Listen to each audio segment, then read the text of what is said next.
Welcome back to another PCBH Corner. Got a fun topic. Oh yeah. I know. I'm excited. I'm nervous. I am too. Will this go unreleased? I think we're gonna release it. We have a few in the vault Yeah. that never made the light of day. I know. We should just release them. But I do think we're going to release this one. So, obviously, the title of this is going to be, You're Probably Doing the CI Wrong. I might change that title, but... Yeah? Oh, really? That is the topic. Yeah, that is the topic. And this comes from some recent, orientations and trainings that we got. And it's been great. I mean, it's honestly an awesome thing that when we go to trainings now and like when we are orienting our new interns and fellows and we ask people like, hey, who's heard of the CI or who's done the CI? It used to be like no one even heard of it, right? And now I would say the majority of people are saying that they've heard of it and even have done CIs before. And grace, love, and compassion, when we go through how we do the CI, there's almost not a 9-day difference, but there's big differences in what we're trying to promote. So let's lead off with the first thing is, we're not saying we're right or anybody is wrong. And the truth of the matter is, you should probably always go to the people that developed it. So that would be Patty Kirk and Deb Gould to ask them about how they do the CI. We're just going to talk about how we approach the CI and what we try to do with it. Yeah, and like we always say, the truth criterion is what plays out. So if whatever you're doing is yielding high results where you as a clinician feel very confident to walk into any situation transdiagnostically, you're seeing a lot of folks, you're being available for your medical providers. If that's what's happening, then, I'd watch this and maybe see if there's any tips, just as, anytime you watch a podcast or watch anything, I'm always listening for like, ooh, how can I do something 2% better or 5% better? But if you're watching this and think, man, I have not been told that the contextual interview or the CI or the love, work, play interview, it's not been described to me like that. Well, we definitely have other videos on it, and I would definitely tune in. Yeah, I love that you said that. It's kind of one of those things, we've developed this statement a little bit, like if what is working works for you, like continue to do that. Yeah, patients like it, providers like it, you like it, your clinicians like it, it's functional. Yeah, and maybe this is also coming, we've had a shadower from another country, and we've been going over a lot of our data and stuff, and she has been incredible about just saying in numerous different things. She's like, you all, again, doing things differently, but you really all see the context. And she also said, I forgot to tell you about this, she also said how amazing it is that goals just come from the interview, right? That goals just are developed. And then when we look at our patient satisfaction and our engagement data, there is a question of like, why do we have such high patient engagement score? And I'm sure there's a lot. I'm sure there's a lot of different factors. My mind does wonder, could it be a part because of how we approach the CI, how we approach those visits? So I am really excited about this conversation and what's going to come from it. And obviously, even on our own team, we're up to however many, close to 20 BHCs. And in you and I too. No one's going to do the CI exactly the same. Yes. However, we do have very similar messaging. We train it in a very similar way. And the cool thing about Anna is the fact that our shadower from Norway, so shout out Anna if you're watching this, she's been able to shadow literally every single person on our team, which I think is really incredible. And so, I didn't ask in too much detail. She offered it. Because I was curious, like, hey, how's it looking out there? Give me the feedback. Yeah. We can't be everywhere and whatnot. And she said she was really impressed, and similar to what you just said. Yeah. It's like, and maybe she went over in more detail. She was telling, and then she told both of us that she really likes the structure. Correct. But then, of course, there's the flexibility within the structure. So let's jump into a couple of these. I know you have some notes down. I'll start maybe with one or two. The couple that, oh man, my mind's going so many different I know, I have places. too many notes. I know. We'll get through them all. We'll get through them all. This is why I think it's an important topic. The first main one that I would say is that, and maybe I'm stealing your thunder with this, and I apologize. Almost going back to that truth criterion. The contextual interview is not true or untrue. It's not right or wrong. It is about what the contextual interview ends up getting you. So I think that's a big difference, and we need to ask ourselves from a sense of like, what do we hope the CI does?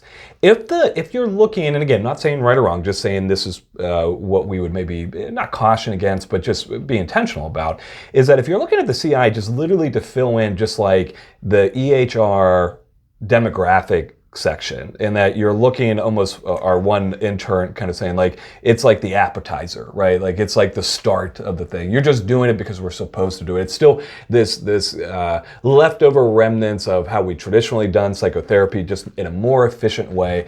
We're going to do this, psychosocial intake, but it's a nice little. We're going to be able to get billing for it. Yes. And then we'll get to the real thing. We'll get to the entree. We'll get to the meat. It's almost like if you are separating out like different parts of the visit, where one is like something I just have to do, and then the other part is like the important stuff.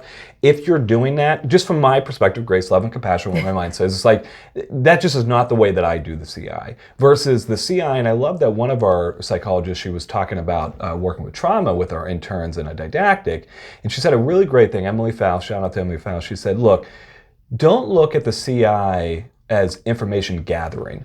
Look at the CI as conceptualization forming. Oh, yeah. And that's a big difference. And here's the thing. I would also say, like, I do look at the CI as like information gathering, but only in the service of conceptualization forming. Yeah. That is a big difference about how to see. So where does your mind go off of that jump off point? Well, I just want to make sure real quick. Is this... Okay, good. I see that little thing. We're always worried when we're doing these videos. Like, we don't have a high-tech system at all with these things, so we're just always a little bit concerned about, like, oh man, do we have enough time on our space on our videos? And my phone's cracked, and all these different things. The light doesn't work, but you know what? We're persevering, and we're going being flexible. We're going to trudge on here. I mean, my brain was going to. Like you said, if it's not used as info gathering or for the EHR god as a sacrifice or just for billing alone, what are you looking for? And you basically answered that. You're looking for conceptualization. And I'm assuming, knowing you and what we've talked about, you're looking for conceptualization via Access V. Correct, yes. And we have done that great video about Access V, and even I love the paper that the chapter that we just are writing with Brittany Houston. Oh, right. Even going a little bit, what do we call it, CV?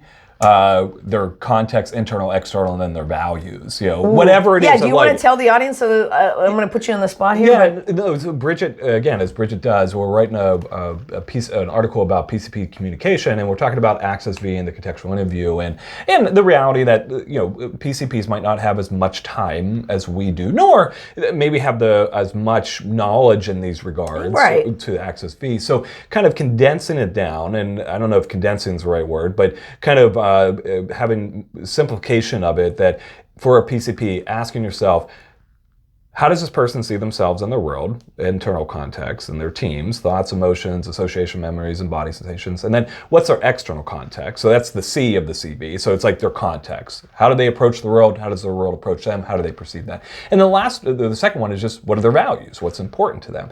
And if a PCP, and I would also say if a BHC or any provider in healthcare can get someone's CV, they're going to be pretty off to a good start with that patient. And just as a reminder, definitely check out our Access V video. I could put in the link into the... Nice. Yeah. And then you can also probably put the EHR Gods one in there. But if you haven't watched that video yet, A is for ACEs, C is for cultural considerations, the other C is for context, internal, like Dave said. How do you see yourself, the world, and others? The other C... other E. Oh, sorry. The E is for external context. S is for social determinants of health. The other S is for stages of change. And then the V is for values. And in this conceptualization, it's kind of taken from the ACT literature, as well as motivational interviewing literature. A lot of other theories and modalities are now doing values. Think of values as who and what is important to a person. Nice. And full circle. If you do the CI the right way, and I know that there isn't a right way with a capital R, but if you do it, it will double as a values clarification exercise. It's a great point, because as we talked, I think we've said this in other videos, where I know some people ask, what are your values? And it's an interesting thing because then my mind goes about like the no bullshit therapy about therapy lovers, therapy haters. Like for a therapy lover, ask them directly about their values. I think that's fine. For a therapy hater, you ask them, say, hey, what's your values? They're going to be like, what? At the end of a good CI, as you're saying, like we should know this human's values. Like we should know this human stage of change. We shouldn't have to ask that. And that's the thing that we're saying is like, you do the CI, and it's like, well, when are you going to do the intervention? It's like, this is an intervention. It's a values clarification intervention. Yes. It's an exercise. Like, every moment that you're in there with a patient, you're doing, an intervention. And then when we start using words like values, because I don't ask patients what their values are. I don't say, hey, we're going to do a values clarification exercise. I say, I want to get to know you. So who do you live with? And, are you in a relationship? If your family, your friends, your belief system, your income, what do you do for fun? But if you ask somebody their values, it can get really nebulous and cerebral. So people end up saying like autonomy, independence. And those things are great, but you should have been able to extrapolate that with some more tangible values. Because again, think of the definition of values as who and what matters. You're going to get that a little bit better from asking about their love, their work, and their play, because you're asking about their relationships. You're asking about their work or education or volunteering, and you're asking what they do for fun. So you're going to get who and what matters to them by asking these questions. Did you say the word tangible? Yeah. Yeah, it really does. Practical, tangible. The CI really does make values tangible. Yes. They make them felt. Because if you ask me like what my values are, I'm like, I don't know, I can like kind of freeze up and be like, okay, making the world a better place or having high integrity. But then when you try to translate that into, well, what are we actually going to do? It's like I have high integrity, and that's great that those are important to me. But you might get a lot more practicality of what somebody's actually going to now go do by asking, who do you live with?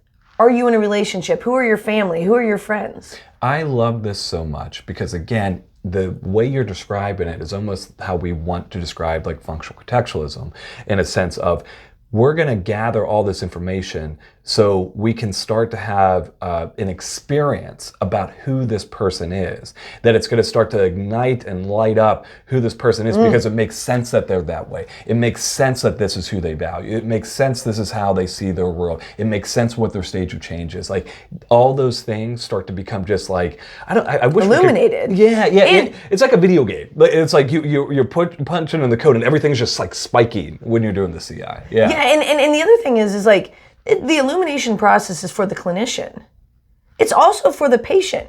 Yes. And I know we've said this with the EHR gods. We've said in other podcasts or whatever, other PCBH Corners. But again, most people outside of us as mental health clinicians or behavioral health people, you don't normally go around just being like, here's who and what matters to me. Here's what's important.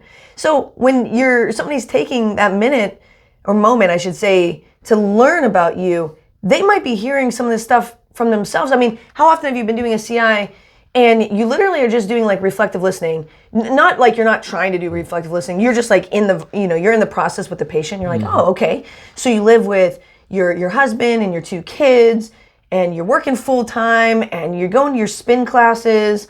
My gosh, you got a lot going on. It seems like you value, my gosh, your health, your family, you're providing for your family. Like that's a lot. That's awesome. And they're like, I never thought about it that way. So you're not even doing anything like magical or mystical or brilliant. And think about what that is, because it's not overtly brilliant. It's brilliant nonetheless, because of what then happens. People start to become, and this is what we always talk about, people start to become just automatically more psychological flexible with what they're experiencing. Yeah, walk me through that.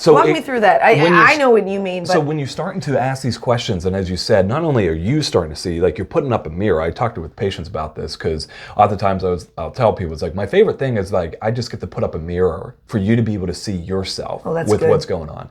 And what happens is when you start to see yourself the way that we're seeing them, they're like, oh, maybe I can be a little bit more easy on myself. Maybe I can be a little bit more like, it's okay to struggle right now. It's okay to be tough. Maybe someone who is like beating themselves up about like, why am I not exercising? Why can't I change my diet? When we start to put up that mirror, it's like, oh, there could be some good reasons. Now, as we always said, the reason why my That's mind... self as context. That's self It's the act literature. It's the whole hexaflex. And when we are able to start to take a step back, and as we always said, as we are able to start to normalize and understand why we're doing what we're doing from a contextual framework, the opportunities now become infinite on how we can respond to this. Because it's not just like, oh, I'm overwhelmed. I see that I'm overwhelmed, and now I can't do it. And it's like, no, it's like, now what are the options for someone that is overwhelmed? Like, what can we do? What can we do now? Versus like, I should get rid of being overwhelmed, which is it makes us very narrow. It makes us inflexible in a sense. So then, how do you? Because we always say that if you do the contextual interview right, most of the time, and again, caveats to that. But a lot of time, maybe we'll just say a lot of times, the interventions will fall into your lap. Yes. So how do you as a clinician, how do you get there? Because I don't think we've cracked this code yet. From being new and novice doing the contextual interview to lots and lots of reps. Now it just happens, but I kind of missed that process. Like, how do we teach that process of like, because I know when it lands in my lap now. I know. But how would somebody, if maybe they've been doing the CI for say 3 to 6 months, how do they know when the intervention is in their lap? So I feel like this is a great segue. I don't know if you saw what I wrote down. I wrote down 2 different things I think go along with this. Same way, and it's not about the problem. So Okay. I think for new clinicians and someone who's being 3-6, this is why I am so, we've talked about this. It's like at the beginning, you really do need to get a lot of reps, and you need to do the CI the same way in the same order every single time. And there's a couple different reasons for that. One is that you just get used to the questions, you know what's coming. One of the interns actually from Health Point when we were at Didactic said this past week. He commented, he's like, I used to just be thinking about the questions. Now they're coming so naturally to me because I've done it in the same order. Because of those reps and those practice. Because of those reps and those practices. We always talk about it's like a new physician learning a suture. It's like you want to practice it the same way. So when you're doing it, and it just is natural. Like you're not thinking about it. Or like, when for anybody who played any type of sport or anybody who played any type of music or instrument, in the beginning, remember, you had to remember that, like when you're going to go make a layup, you had to remember that your left arm was attached to your right, and it was your right arm, and it was a string. And then when you made a left-handed layup, it was this, right foot, left arm and now, like, you're so facile with it, you're not even thinking about it, and you can actually use both hands. Yes. That are technically wrong. Because you have the fundamentals so down. But as you said, you have that down. You have that in a way to... Okay, so repetition, doing it in the same way. Same way, same order. And then this is the other one. And this is one, my mind wonders about like when people are watching this, like what's going to be the most... I'm going to just check the time again, just make sure. Yeah, we're good. I want to get your face I want to get my face off. This is a really big point. No. And my mind's hesitant on saying this. Oh my God. I know the CI is sometimes talked about as a functional assessment for a problem. Yeah. For me, like, it would be it'd be atheoretical if we were doing the CI in the context of trying to figure out the problem. Because that isn't what, from my understanding of functional contextualism, that isn't what functional contextualism is about. If there is a preconceived notion entering into the room, I know what the problem is, I need to eradicate it, you are automatically not doing functional contextualism. So what do you do instead? You go in with a complete, unapologetic want to get to know the human. Independent of whatever the referral problem was, independent of whatever the problem is, my job going in is I want to get to know this human. So how do you reconcile that with focus and I really want to stay away from the terms brevity, but I know how you are as a clinician. And I know that you're very efficient. And I know that you can do what you just said in pockets of time that could be anywhere from a 14-minute visit, a 29-minute visit, a 32-minute visit, back all the way down to a 17-minute visit. So how do you do that? I think the first thing that I do is, honestly, whenever I'm hearing, and I did this with our intern this past week, whenever the PCP gives me a referral kind of thing, I'm very actively trying to be aware of what relational frames my mind is already saying about this person. So, for instance, this one, we got a referral for someone who is using or has chronic pain. They're wanting more medications. As soon as we heard that, our mind now starts to see this person in a different way. Okay. And we need to be aware of that. So when we go in, what are our biases already? What are our preconceived notions? What are our relational frames that are already being activated before we even allow this person to tell them about themselves?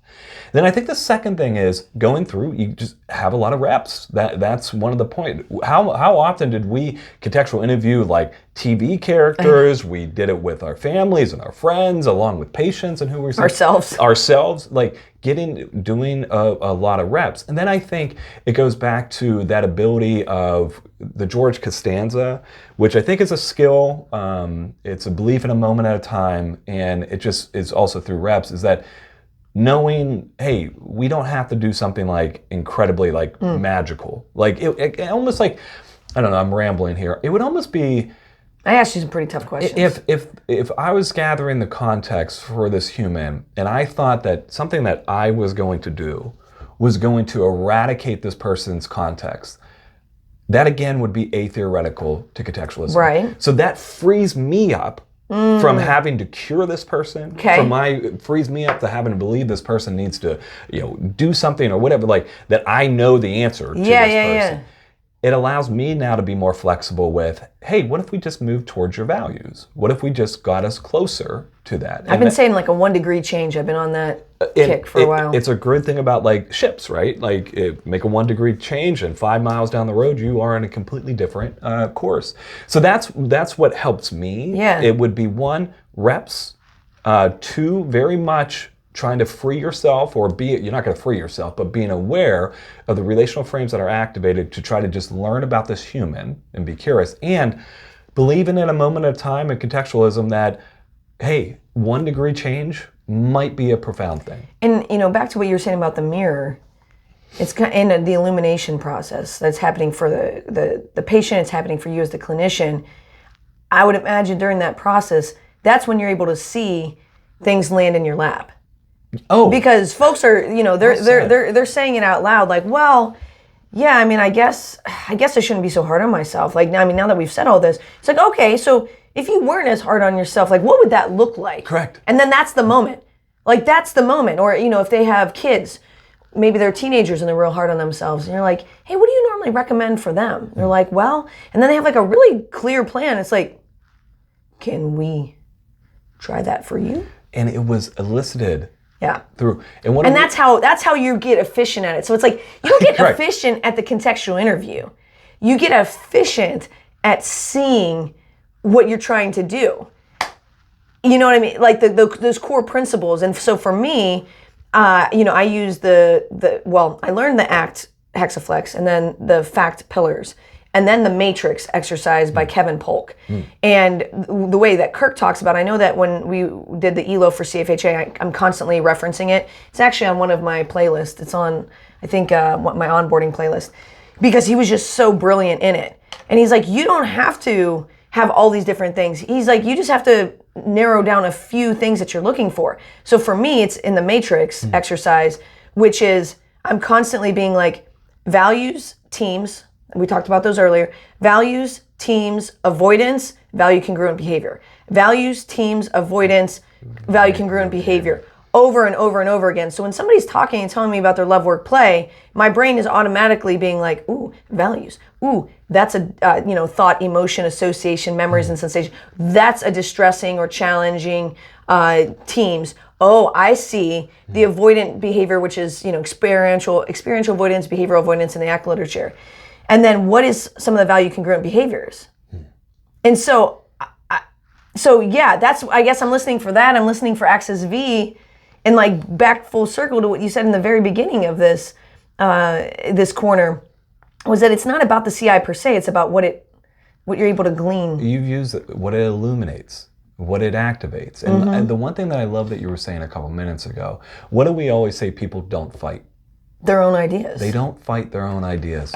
And when you're able to hold up a mirror, when you're able to allow them to walk towards this realization about these are my values, and I am being a little bit avoidant because of these teams right now. And I do actually want to do this. And I can bring my teams and my experience along with this. Like, instead of it being this multiple, and I'm going to use the word intentionally, multiple session protocol to get someone to be flexible, to move towards their values, you did that literally in a moment through the CI. Because you tapped into their world.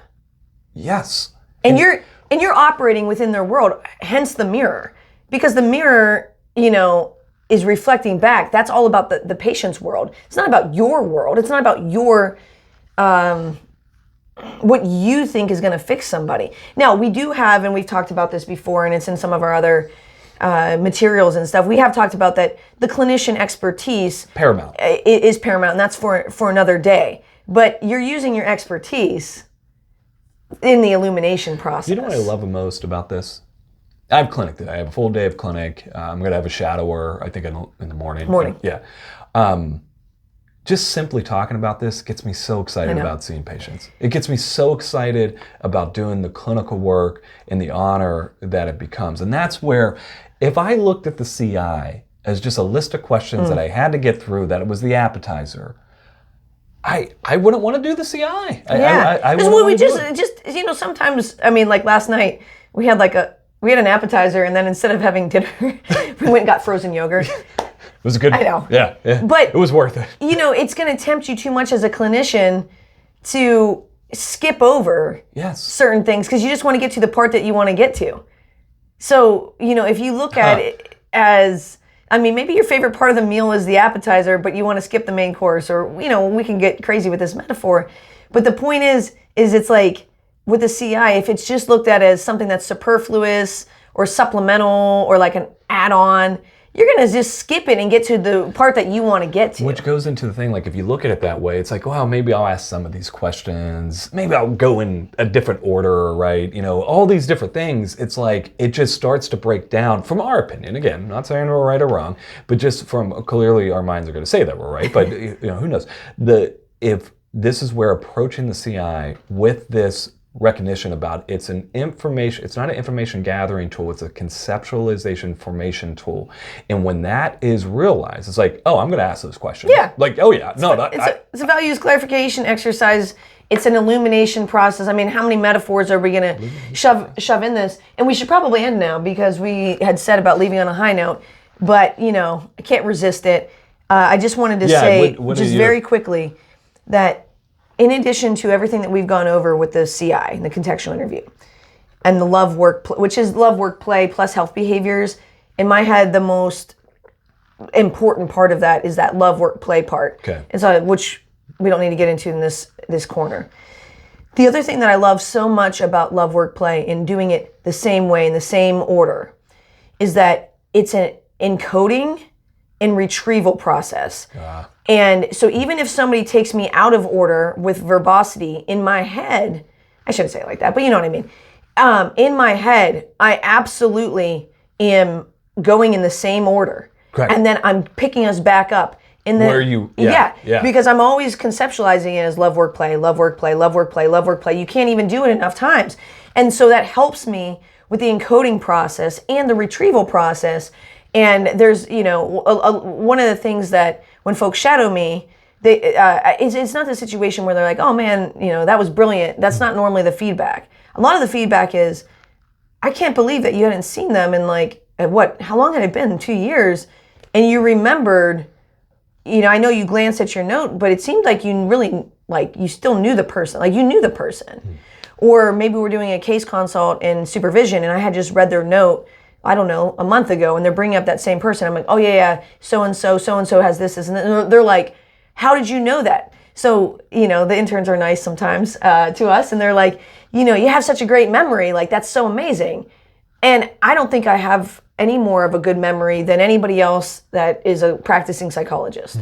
I think I'm very average compared to other clinical psychologists in terms of my memory. As in, it's probably pretty good if you had to get through all that school. But I think what makes me be able to remember all of these details is that it's the encoding process. Oh, yeah. You're learning the information about a person with the love work play. You're seeing it, you're conceptualizing, you're living in their world. That illumination process happens. And then that's how you're retrieving it. You're able to retrieve it then. Yes. I love that, and I could not agree more with that. It's like that allows you to have this like super engine, locked, still cage memory. And it's like, it's just because it's been illuminated. Yeah. It's because now And the reps. And 10 years of the CI. We'll have our 10-year anniversary literally next month of doing the CI. And remember, we hated the CI at the beginning. That's the other thing, too. Yeah, because we were stumbling all over ourselves. Yeah. And, you know, Kirk, Mr. Miyagi style, had us fumble and bumble for a hot second, and then we finally learned. The last thing that I'm going to say, and I know we should have wrapped up there, it should look simple. The CI should look simple. And it's deceptively simple. I love when we do always these role plays, and you know, you've had this experience, I've had this experience even recently. You know, we do a role play about like a complex patient, and people that are doing the role play, it's like, well, no, that was too easy of a role play. That was too. It's like, well, do another one. Yeah, let's do another one. Let's do another one. Run it back. Run it back. And it's like that, like the CI also, one of the ways that I love, and I know we talked about this a little bit, is it is a stimulus control for me to just be with the person and be curious about their context. When we do that, things become simple. And also when you have those core principles that we talked about, values, teams, avoidance, value, congruent behavior through repetitions with, you know, whatever tool it is that you're using. In this case, it's the conceptualization is the matrix, which is from the ACT literature. When you do that, that complexity melts into those four categories. Melts into those four categories. So you're seeing the person. Things are you know, because when we first started doing the CI, we didn't have the matrix. I mean, we had some, would it be for perfunctory ACT stuff. Where maybe we thought we had more than that. I don't know. I don't think we had great systems and processes in place of Axis V and the matrix and what we were looking for, and you know, that had to develop. We approached the CI like what we try to tell people not to do now, right? That's true. Yeah. We did do that. And so, you know, and I don't know what title, I like the title, you're probably doing the CI wrong, but maybe you'll come up with a different one. But as always, reach out, ask questions, let us know where your mind's going, but this was fun. Yeah. I'm excited to go have clinic now. All right, till next time.